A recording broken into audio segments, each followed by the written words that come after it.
Sveti oče je med današnjo katehezo pojasnil povezanost med usmiljenjem in pravičnostjo. V ospredje je postavil odlomek iz svetopisemske knjige pregovorov, ki se je bral med splošno avdienco.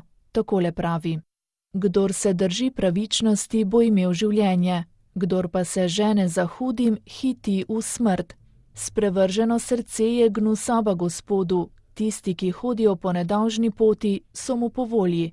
Hudobnež gotovo ne ostane brez kazni, zarod pravičnih pa bo rešen.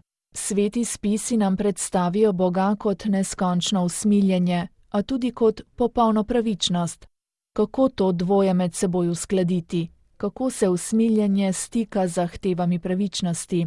Zdi se, da gre za dve stvarnosti, ki si nasprotujeta, a v resnici temu ni tako, kajti ravno Božje usmiljenje je tisto, ki vodi v izpolnitev prave pravičnosti, je zatrdil papež Frančišek in zatem pojasnil, za kakšno pravičnost pravzaprav gre. Pri zakonskem uveljavljanju načela pravičnosti se žrtev nekega nasilja obrne na sodišče ter zahteva, da se zadosti pravičnosti. Gre za retributivno pravičnost, ki krivcu naloži kazen v skladu z načelom, da vsak dobi to, kar si zasluži, je razlagal papež. Kakor pravi knjiga pregovorov, kdor se drži pravičnosti, bo imel življenje, kdor pa se žene za hudim, hiti v smrt. O tem govori tudi Jezus v priliki o vdovi, ki je vztrajno hodila k sodniku in ga prosila: pomagaj mi do pravice proti mojemu nasprotniku.